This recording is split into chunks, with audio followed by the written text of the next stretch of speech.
Saya Dede Ahmad Ramdan, dan kali ini saya akan menjelaskan materi tentang speech as social interaction, atau dalam bahasa Indonesia pidato sebagai interaksi sosial. Nah, sebagai contoh yang akan diberikan adalah contoh dari pidato Presiden Obama pertama kali pada tahun 2004. Nah, dari Related Thank Our speech dan dalam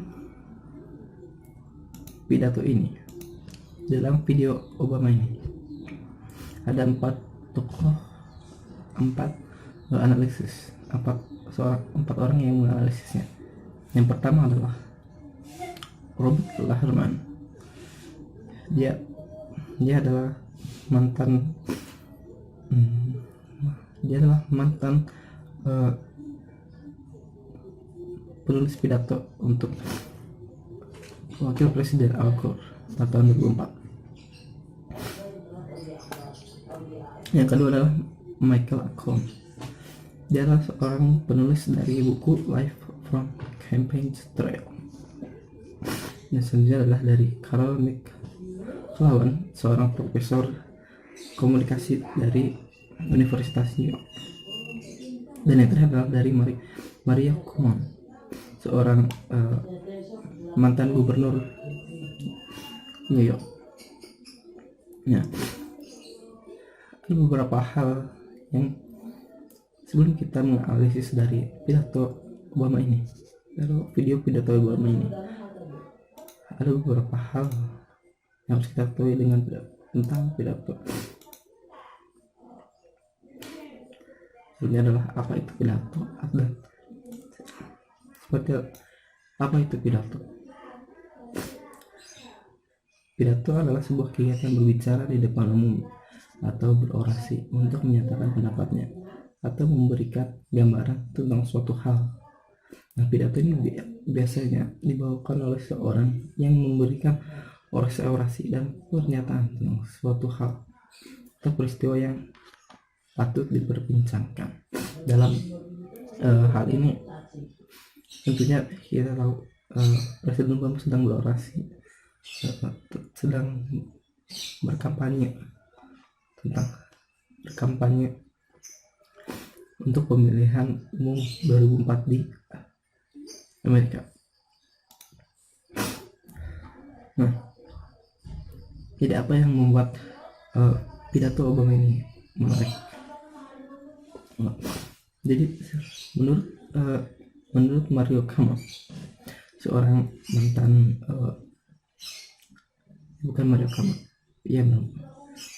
seorang mantan gubernur New York, Obama itu lahir dengan dua kelebihan. Yang pertama adalah pemikirannya. Dia ini pandai menempati suatu hal di tempatnya. Dan yang kedua adalah kemampuan dia berbicara di depan umum. Nah, karena Obama ini terkenal dengan sinerginya atau ketulusannya atau semangatnya. Jadi dia berbicara kebenaran sesuai dengan apa yang dilihatnya. Ketika orang berbicara sesuai dengan apa yang kebenaran atau sesuai dengan kebenaran yang dilihatnya, maka secara otomatis audiensnya mendengarkan speechnya atau mendengarkan pembicaraannya akan lebih mudah tertarik kepadanya. Dan itu adalah salah satu yang membuat Obama menarik. Nah, Robert Laherman juga menyampaikan ada 3 hal yang membuat speech ini lebih stand up atau lebih melebihi dari speech yang orasi dari kandidat-kandidatnya. Yang pertama adalah Obama selalu menyampaikan hal-hal yang konkret, yang tentu yang mudah dimengerti oleh rakyatnya, oleh audiensnya. Yang kedua adalah Obama dalam pidatonya dia sering bercerita, ya, dia sering menyampaikan cerita yang bisa yang relevan kepada audiensnya. Contohnya kan dia bercerita tentang bagaimana dia adalah anak seorang imigran yang sepertinya tidak mustahil untuk menjadi presiden. Nah, pasti banyak orang Amerika yang merupakan imigran dan berharap menjadi sesuatu yang mulia atau sesimpelnya di Amerika ini. Jadi dalam pikiran audiensnya atau dalam pikiran rakyat yang mendengarkan speechnya, ketika beliau berbicara, mereka seakan merasa terhubung, merasa oh dia ini seperti kita, dia ini tidak lebih dari kita. Seperti ketika bercerita kalau bapaknya itu adalah prajurit pada saat Perang Dunia Kedua, sama seperti kebanyakan mayoritas orang-orang di Amerika bahwa yang bapaknya atau kakeknya merupakan prajurit pada saat Perang Dunia Kedua. Yang ketiga yang membuat pidato tersebut relevan menurut pidato tersebut bagus atau baik menurut Robert Lahman adalah Obama sering melakukan repetisi atau pengulangan dari kata sebelumnya. Nah, karena adanya repetisi ini, jadi pasti kata-kata atau hal yang disampaikannya akan lebih mudah diingat karena banyaknya repetisi. Contohnya ketika beliau menyampaikan bahwa tidak ada orang hitam Amerika, tidak ada orang putih Amerika, atau tidak ada orang Cina Amerika, hanya ada orang United States Amerika. Di situ beliau merepetisi atau mengulang-ulang kata Amerika. Nah, karena adanya repetisi ini dan jadi mudah bagi audiens untuk mengingatnya, untuk mengingat dan mengingatnya. Nah, selanjutnya adalah beliau menyampaikannya secara konkret. Nah, karena ketiga hal ini beliau menyampaikannya secara fluent atau secara natural. Nah, jadi membuat pidato yang beliau sampaikan ini lebih stand out daripada pidato dari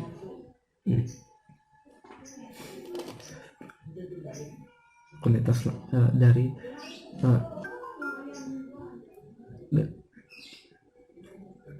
selanjutnya dari analisis yang menganalisis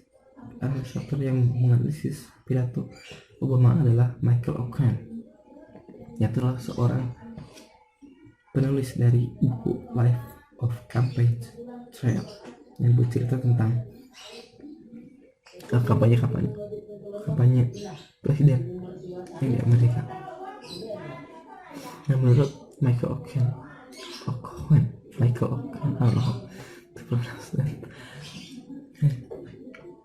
nah, pidato Obama ini lebih mudah untuk menemukan common ground atau sesuatu yang umum, sesuatu yang dinilai oleh audiensnya itu relevan bagi dirinya. Ya, Obama itu bisa menghubungkan cerita pribadinya dengan audiens. Nah, sehingga audiensnya bisa mengerti dan bisa merasa, oh, dia itu Obama itu sama seperti kita, atau jadi sama seperti apa yang kita rasakan sekarang ini. Contohnya seperti ketika dia bercerita dia sebagai anak dari seorang petani atau petani dan anak seorang imigran, karena banyak anak mayoritas orang Amerika imigran. Jadi mereka yang imigran secara otomatis mereka akan mendukung, saya imigran, dia juga imigran, jadi saya harus mendukung dia. Selain itu juga bercerita tentang bagaimana ayahnya adalah seorang veteran atau berperang di Perang Dunia Kedua.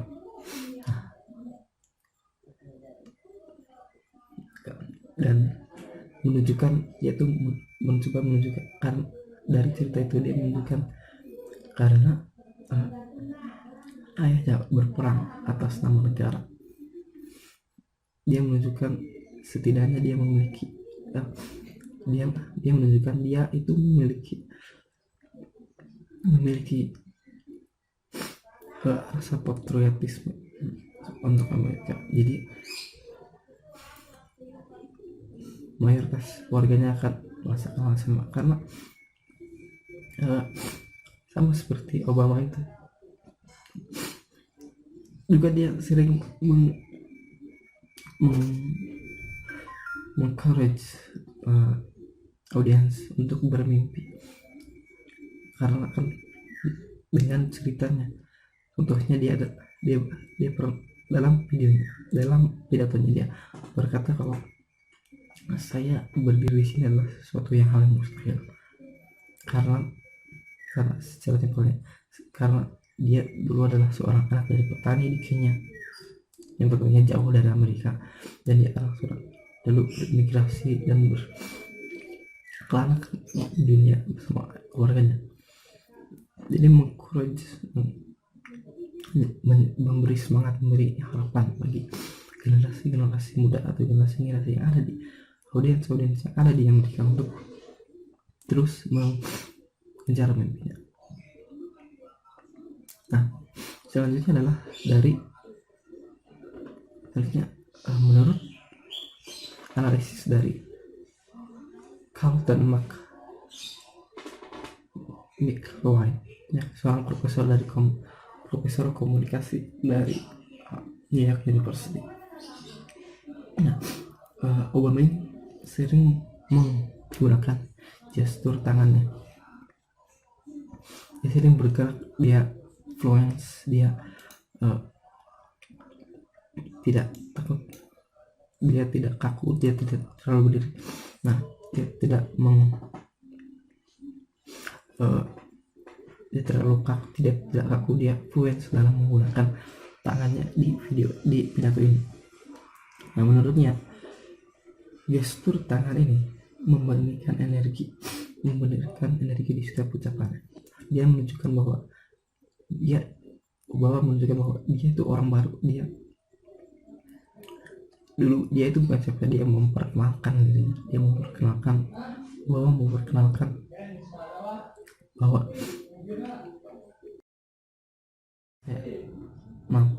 saya semangat, saya berenergi untuk melangkah ke proses selanjutnya. Jadi gestur tangan ini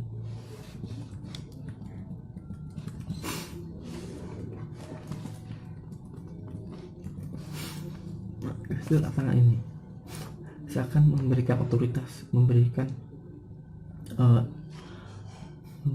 tanda kepada audiens bahwa dia ini mampu berkuasa, dia ini mampu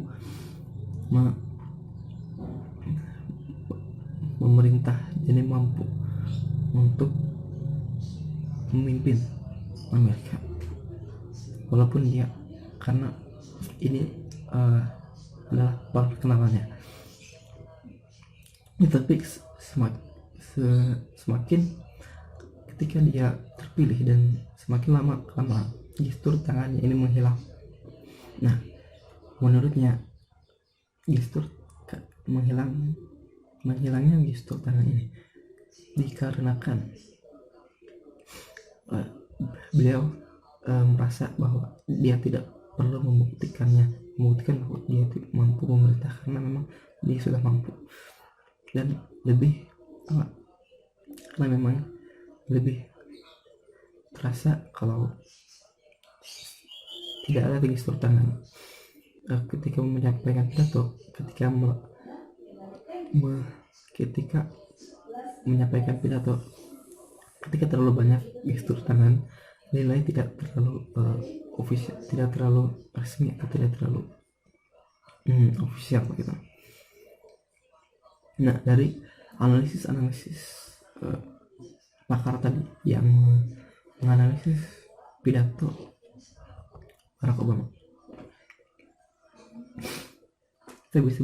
kita bisa menyimpulkan beberapa hal.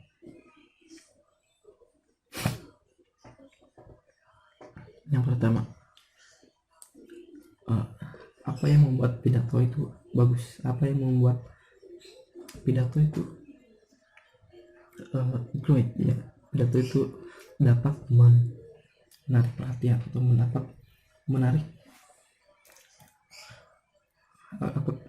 menarik audiens, atau audiens itu dapat mengerti apa yang kita maksud.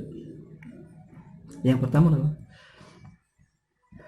dalam pidato yang baik, seorang speaker harus dapat menyamakan cerita pribadinya kepada audiens, sehingga audiens bisa mengerti dan dekat, atau bisa disebut dengan finding common ground. Nah, contohnya adalah tentunya seperti yang Obama lakukan ketika jadi pidato yang bagus adalah pidato yang ketika speakernya atau ketika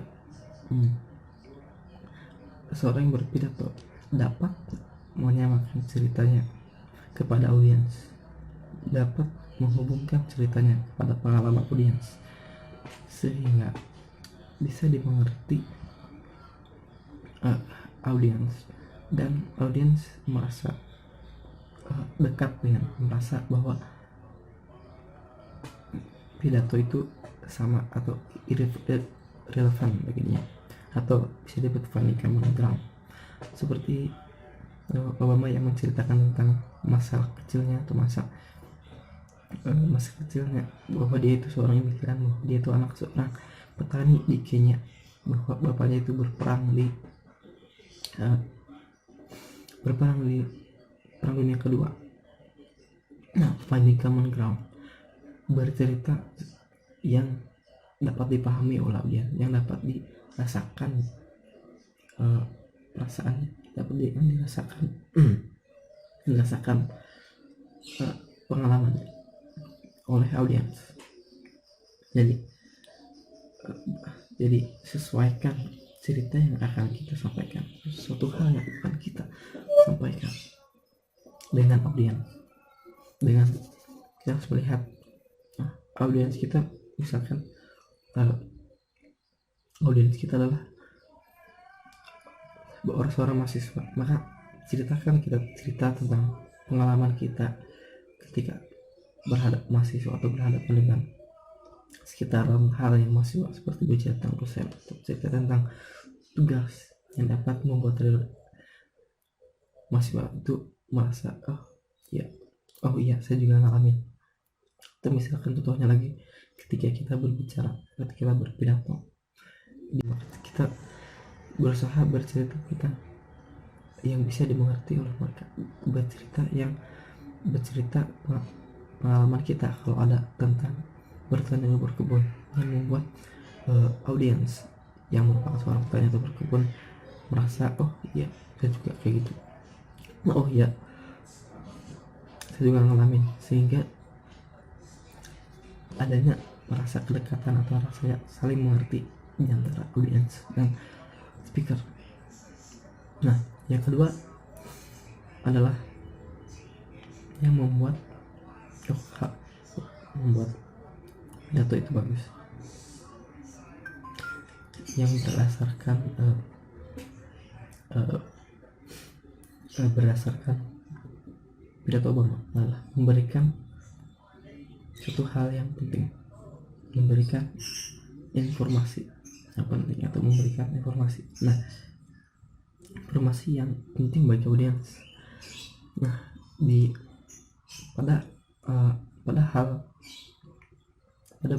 pada pidato Obama ini, suatu hal yang penting itu atau informasi yang penting itu adalah harapan. Jadi Obama memberikan cerita-cerita yang memberikan harapan bagi masyarakat Amerika pada saat itu. Bagaimana Robert Lehman bercerita bahwa periode sebelumnya, periode George Bush, itu Amerika itu seakan berpecah-pecah. Jadi belum ada sesuatu yang membuat mereka bersatu. Nah, Obama ini memberikan harapan bahwa Amerika ini akan bersatu. Amerika ini mempunyai impian yang besar dan sebagainya. Oke. Dan kesimpulan selanjutnya adalah Obama teknik yang digunakan Obama dalam berpidato pada saat itu. Nah, yang pertama adalah penyampaian yang konkret, penyampaian yang jelas. Apa tujuan dia, apa yang diinginkan, apa yang dia harapkan. Jelas dalam berbicara, jelas dalam menyampaikan. Dia ini mau ini, dia ini mau itu. Yang selanjutnya adalah bercerita. Obama ini sering bercerita. Dia secara naluri manusia itu suka mendengarkan cerita. Jadi dia bercerita yang bisa dimengerti atau yang sesuai dengan ambience warga Amerika saat itu. Nah, ketiga adalah repetisi. Beliau mengulang-ulang terus kata-kata yang beliau nilai berharga, yang beliau nilai penting atau sebagai catchphrase. Seperti contohnya, tidak ada orang Amerika, orang hitam Amerika, orang putih Amerika, tidak ada orang Cina Amerika atau orang Latin Amerika, hanya ada orang United States Amerika. Jadi merepetisi catchphrase yang mengiang di pikiran audiensnya. Dan yang terakhir adalah penggunaan gestur tangan yang memberikan energi setiap ucapan. Jadi lebih jelas apa yang dia inginkan. Dalam video ini Obama memperkenalkan dirinya pada dunia politik dengan tembakan, dengan ledakan, dengan satu hal yang fantastis melalui speech. Sekian dari saya, semoga bermanfaat dan mohon maaf bila ada kesalahan. Assalamualaikum warahmatullahi wabarakatuh.